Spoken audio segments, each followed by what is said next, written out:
ವೇದಿಕೆ ಮೇಲೆ ಆಸೀನರಾಗಿರುವಂತಹ ಆದರಣೀಯ ಯೋಗಾಚಾರ್ಯರಾದಂತಹ ಗುರುವರಾದಂತಹ ಡಾಕ್ಟರ್ ಅಮೃತಾನಂದ ಮಹಾಸ್ವಾಮೀಜಿಯವರೇ, ಅದೇ ತರದಾಗಿ ಶ್ರೀ ಬಸವರಾಜ ಸ್ವಾಮೀಜಿಯವರೇ, ಶ್ರೀ ಸಿದ್ದೇಶ್ವರ ಮಹಾಸ್ವಾಮೀಜಿಯವರೇ, ನಮ್ಮ ನಿಮ್ಮೆಲ್ಲರ ಮಾರ್ಗದರ್ಶಕರು, ಹಿರಿಯರು, ಸದಾ ಕಾರ್ಯದಲ್ಲಿ ತತ್ಪರರಾಗಿರುವಂತಹ ಮಾನ್ಯ ಶಾಸಕರಂತ ಶ್ರೀ ಯಶವಂತರೇಗೌಡ ಪಾಟೀಲ್ ಸಾಹೇಬ್ರೆ, ವೇದಿಕೆ ಮೇಲೆ ಆಸೀನರಾಗಿರುವಂತಹ ಈ ನಗರದ ಪ್ರಥಮ ಪ್ರಜೆ ಲಿಂಬಾಜಿ ರಾಠೋಡ್ ಅವರೇ, ವೇದಿಕೆ ಮೇಲೆ ಆಗಿರುವಂತಹ ಎಲ್ಲ ಅಧಿಕಾರಿ ವರ್ಗದವರೇ, ಎಲ್ಲ ಶಿಕ್ಷಕ ಮತ್ತೆ ಇನ್ನಿತರ ಸಂಘಟನೆಗಳ ಅಧ್ಯಕ್ಷರೇ, ಸದಸ್ಯರೇ, ಊರಿನ ಹಿರಿಯರೇ, ಗಣ್ಯರೇ, ಶಿಕ್ಷಕ ವರ್ಗದವರೇ, ಪತ್ರಿಕಾ ಮಾಧ್ಯಮದ ಮಿತ್ರರೇ, ದೃಶ್ಯ ಮಾಧ್ಯಮ ಮಿತ್ರರೇ, ನಾವು ಇವತ್ತು ಭಾರತ ರತ್ನ ಡಾಕ್ಟರ್ ಎಸ್ ರಾಧಾಕೃಷ್ಣ ಅವರ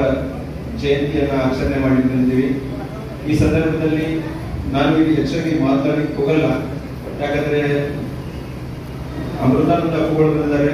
ಅವರ ಮಾತನ್ನ ಕೇಳಲಿಕ್ಕೆ ನಾವು ಇಲ್ಲಿ ಸೇರಿದ್ವಿ. ಅವರ ಮಾತುಗಳ ಒಂದು ಸುದ್ದಿಯಲ್ಲಿ ನಾವು ಕೇಳೋಣ. ಆದರೂ ಕೂಡ ದೊಡ್ಡ ಪ್ರಮಾಣದಲ್ಲಿ ಶಿಕ್ಷಕರು ತಾವೆಲ್ಲ ಬಂದಿದ್ದೀರ ಅಂದಮೇಲೆ ನಾವು ನಮ್ಮ ಜವಾಬ್ದಾರಿಗಳನ್ನು ಅರಿತು ಕೆಲಸ ಮಾಡುವಂಥದನ್ನ ಯಾವಾಗಲೂ ನಮ್ಮ ಮನಸ್ಸಿನಲ್ಲಿ ಇಟ್ಕೊಳ್ಳೋದು. ಈಗಾಗಲೇ ಡಿ.ಒ. ಸಾಹೇಬ್ ಹೇಳಿದ್ರು, ಶಿಕ್ಷಕರು ಅದು ಬಹಳ ಉನ್ನತವಾದಂಥ ಕೆಲಸ. ನೀವು ಕೊಡ್ತಾ ಇರುವುದು ವಿದ್ಯೆ, ಆ ವಿದ್ಯೆ ಬೆಲೆ ಕೊಡ್ತಾ ಇಲ್ಲ, ತಾವು ವಿದ್ಯೆಯನ್ನ ದಾನ ಮಾಡ್ತಾ ಇದ್ದೀರಿ. ವಿದ್ಯಾದಾನ ಇಡೀ ಜಗತ್ತಿನಲ್ಲಿ ಅತ್ಯಂತ ಶ್ರೇಷ್ಠ ದಾನ. ಆ ಶ್ರೇಷ್ಠವಾದಂತಹ ದಾನವನ್ನ ಮಾಡ್ತಿರುವಂತಹ ತಮ್ಮೆಲ್ಲರಿಗೆ ನಾವು ವೇತನ ಕೊಟ್ಟು ಅದರ ಒಂದು ಫಲಶ್ರುತಿಯನ್ನು ಕೊಡ್ಲಿಕ್ಕಾಗಲ್ಲ. ನಾವೇನಾದ್ರೂ ಟೀಚರ್ಸ್ಗೆ ಕೊಡ್ತಾ ಇರೋದು ವೇತನ ಅಲ್ಲ, ಅದು ಗೌರವ ಮಾತ್ರ, ಗೌರವ ಧನ ಮಾತ್ರ. ತಾವು ಗೌರವ ಧನವನ್ನು ತೆಗೆದುಕೊಂಡು ಕೆಲಸ ಮಾಡ್ತಾ ಇದ್ದೀರಿ ಅಂತಂದ್ರೆ ನಿಮ್ಮ ಮೇಲೆ ಇರುವಂತಹ ಜವಾಬ್ದಾರಿ ಬಹಳ ದೊಡ್ಡದಾಗಿರೋದು. ಯಾಕಂದ್ರೆ ಪೇಮೆಂಟ್ ತಗೊಳ್ಳೋದು, ಪೇಮೆಂಟ್ ಎಷ್ಟು ಬಂತು ಅಷ್ಟೇ ಕೆಲಸ ಮಾಡ್ತಾರೆ. ಒಬ್ಬ ಕೆಲಸ ಮಾಡೋರಿಗೆ ಏನಾದ್ರು ಕೆಲಸ ಕೊಟ್ರೆ ಅವ್ನು 6 hours ಡ್ಯೂಟಿ, 8 hours ಡ್ಯೂಟಿ, ಒಂದು ತಾಸಿಗೆ ಇಂತಿಷ್ಟು ಲೆಕ್ಕ. ಇನ್ನು ನಮ್ಮಲ್ಲಿ ಒಂದು ತಾಸಿಗೆ ಕೆಲಸ ಮಾಡಾಕತ್ತಿಲ್ಲ. ಅಮೆರಿಕದೊಳಗೆಲ್ಲ ಬೇರೆ ಕಡೆ ಒಂದು ತಾಸಿಗೆ ಇಂತಿಷ್ಟು ಅಂತ ಹೇಳಿ, ಒಂದು ತಾಸಿಗೆ ಇಂತಿಷ್ಟು ಅಂತ ಹೇಳಿ ಕೆಲಸ ಪೇಮೆಂಟ್ ರೆಡಿಮೇಡ್ ಮಾಡ್ತಿರ್ತೀವಿ. ಅದಲ್ಲ, ನಾವು ನಿಮ್ಗೆ ಕೊಡುವಂಥದ್ದೇ ವೇತನ ಅಲ್ಲ, ನಿಮಗೆ ಸೇವೆಯನ್ನು ಮಾಡ್ತಾ ಇದ್ದೀರಿ ಅಂತ ಹೇಳಿ ಕೊಡ್ತಾ ಇರೋದು ಗೌರವಧನ.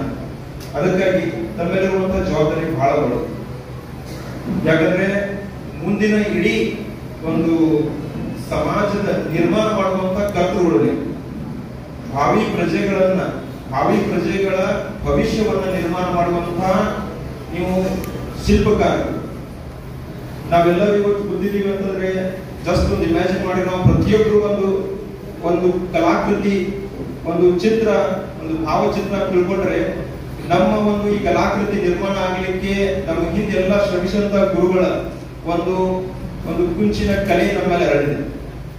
ನಾವು ಅದರ ಒಂದು ಫಲಶ್ರುತಿಯಾಗಿ ಒಬ್ಬ ನಾಗರಿಕನಾಗಿ, ಒಬ್ಬ ಸೇವಕನಾಗಿ, ಒಬ್ಬ ಶಿಕ್ಷಕನಾಗಿ ಸಮಾಜದ ವಿವಿಧ ಅಂಗಗಳಲ್ಲಿ ಕೆಲಸ ಮಾಡ್ತಾ ಇದ್ದೀವಿ. ನಾವು ನೋಡಬಹುದು ನಮ್ಮ ಜೀವನದ ಮೇಲೆ ನಮ್ಮ ಶಿಕ್ಷಕರದ ಪ್ರಭಾವ ಎಷ್ಟಿದೆ ಅಂತ ಹೇಳಿ. ಜಸ್ಟ್ ಒಂದ್ಸಾರಿ ಕಣ್ಣು ಮುಚ್ಕೊಂಡು ವಿಚಾರ ಮಾಡಿ ನೋಡ್ರಿ. ಪ್ರತಿಯೊಬ್ಬ ಮನುಷ್ಯನು ಕೂಡ ನಿಮ್ಮ ಪ್ರಾಥಮಿಕ ಶಾಲೆಯಲ್ಲಿ ನೀವು ಕಲಿತಿರುವಂತದನ್ನ ವಿಚಾರ ಮಾಡಿ ನೋಡ್ರೆ, ನಿಮ್ಮ ಪ್ರಾಥಮಿಕ ಶಾಲೆಯಲ್ಲಿ ಕಲಿಸಿರುವಂತಹ ಶಿಕ್ಷಕರ ಹೆಸರುಗಳನ್ನು ನೀವು ಎಂದೂ ಮರೆಯಲ್ಲ.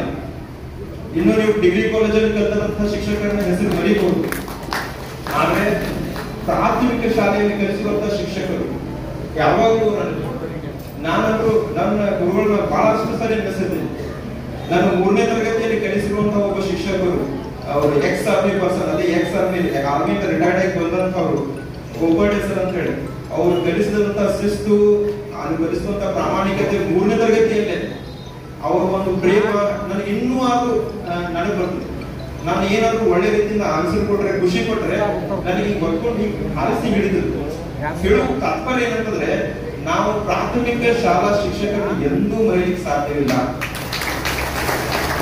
ಅಂತ ದೊಡ್ಡ ಇಂಪ್ಯಾಕ್ಟ್ ಇರುವಂತ ತಾವೆಲ್ಲರೂ, ನಿಮ್ಮೊಂದು ಇಂಪ್ಯಾಕ್ಟ್ ಅನ್ಮೆಜರೇಬಲ್, ಅದನ್ನು ಅಳಿಲಿಕ್ಕೆ ಸಾಧ್ಯ ಇಲ್ಲ.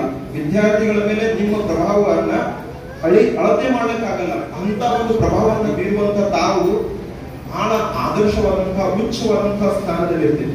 ಅದರ ಸಲುವಾಗಿ ನಿಮ್ಮ ನಡೆ ನುಡಿ ಆಚಾರ ವಿಚಾರ ಪ್ರತಿಯೊಂದು ಕ್ಷಣವನ್ನ ವಿದ್ಯಾರ್ಥಿಗಳು ಚಾಚು ಚಪ್ಪದೆ ನೋಡ್ತಿರ್ತಾರೆ ಜೊತೆಗೆ ಅದನ್ನೇ ಫಾಲೋ ಮಾಡ್ತಾರೆ. ಅದರ ಸಲುವಾಗಿ ನೀವು ಮಕ್ಕಳ ಒಂದು ಭವಿಷ್ಯದ ನಿರ್ಮಾಣದಲ್ಲಿ ಬಹಳ ದೊಡ್ಡ ಪಾತ್ರ ವಹಿಸ್ತೀರಿ. ನಿಮ್ಮ ಜವಾಬ್ದಾರಿಯನ್ನು ನೀವು ಕೆಲಸ ಮಾಡಿದ್ರೆ ನಮ್ಮ ದೇಶ ಕಟ್ಟಕ್ಕೆ ನಮ್ಮ ಸೈನಿಕರು ಎಷ್ಟು ಶ್ರಮ ಪಡತ್ತಾರ ಅದರಷ್ಟು ಶ್ರಮ ಪಟ್ಟಷ್ಟು ನೀವು ಕೆಲಸ ಮಾಡ್ತಾರೆ. ನಮ್ಮ ಸೈನಿಕರು ಬಾರ್ಡರ್ ಮೇಲೆ ಕೆಲಸ ಮಾಡಾಕ್ತಾರೆ, ಕ್ಲಾಸ್ ರೂಮ್ ಅಲ್ಲಿ ಕೆಲಸ ಮಾಡಿದ್ರೆ ಆ ಸೈನಿಕರನ್ನು ಕೂಡ ನಿರ್ಮಾಣ ಮಾಡ್ತೀರಿ, ದೇಶದ ರಾಷ್ಟ್ರಪತಿಯನ್ನು ಕೂಡ ನಿರ್ಮಾಣ ಮಾಡ್ತೀರಿ, ಪ್ರಧಾನಮಂತ್ರಿಯನ್ನು ಕೂಡ ನೀವೇ ನಿರ್ಮಾಣ ಮಾಡ್ತೀರಿ. ಅದರ ಸಲುವಾಗಿ ಎಲ್ಲರನ್ನು ನಿರ್ಮಾಣ ಮಾಡುವಂತಹ ಒಂದು ಕೌಶಲ ಶಕ್ತಿ ನಿಮ್ಮ ಹತ್ರ ಇದೆ. ನಿಮ್ಮ ಜವಾಬ್ದಾರಿಯನ್ನು ಅರಿತು ದಯಮಾಡಿ ಎಲ್ಲ ಶಿಕ್ಷಕರು ಉತ್ತಮ ರೀತಿಯಲ್ಲಿ ಕೆಲಸ ಮಾಡಿ. ನಾವು ಬೇರೆಯವ್ರಿಗೆ ನೋಡಿ ಏನ್ ಅನ್ಕೋಬಾರ್ದಂದ್ರೆ ಅವ್ರು ಬೇರೆ ತಗೊಳಕತ್ತಾರ, ಅವ್ರು ಬೇರೆ ಸ್ಯಾಲರಿ ತಗೊಳಕತ್ತಾರ, ಅವ್ರು ಹೈ ಪೋಸ್ಟ್ ನಾಗದಾರ, ಅವ್ರ ಪೊಸಿಷನ್ ನಾಗದಾರ, ಅದೆಲ್ಲ ಸೆಕೆಂಡರಿ. ಯಾವಾಗಲೂ ನಾವು ಸಂತೃಪ್ತಿಯಿಂದ ಜೀವನ ನಡೆಸಬೇಕು. ಇಷ್ಟನ್ನು ಕೊಟ್ಟಿದ್ದು ದಾತನಗರನೆ ಒಂದಿಷ್ಟಾದರೂ ಉಪಕೃತಿ ಸ್ಮರಣೆ ಹಿಡಿದರೆ ಒಳಿತು ಬಾಡಿಗೆ ಸಂದಿದ್ದು ಈ ನಿಮ್ಮ ಇರುವುದು ದೇವನ ಆಸ್ತಿ ಈ ಜಗವೆಲ್ಲ ಆತನ ವಸ್ತೆ ದೇವರ ಮನೆಯನ್ನು ಈ ಜಗವೆಲ್ಲ ಬಾಡಿಗೆದಾರರು ಜೀವಿಗಳೆಲ್ಲ. ಈ ಒಂದು ದೇವರ ಮನೆಯಲ್ಲಿದ್ದು ನಾವು ಬಾಡಿಗೆದಾರರ ಕೆಲಸ ಮಾಡಿ ಹೋಗುವಾಗ ಇಲ್ಲಿ ನಮ್ಮಿಂದ ಎಷ್ಟು ಸಮಾಜಕ್ಕೆ, ಜನರಿಗೆ, ನಮ್ಮ ವಿದ್ಯಾರ್ಥಿಗಳಿಗೆ ನಾವು ಎಷ್ಟು ಸಹಾಯ ಮಾಡಬಹುದು ಅನ್ನೋದನ್ನ ಕಲ್ಕೊಂಡು ಕಲಿಸಿ ಹೋಗೋಣ ಅಂತ ಹೇಳಿ ನನ್ನ ಮಾತನ್ನ ಮುಗಿಸ್ತೀನಿ. Thank you. ಜೈ ಹಿಂದ್.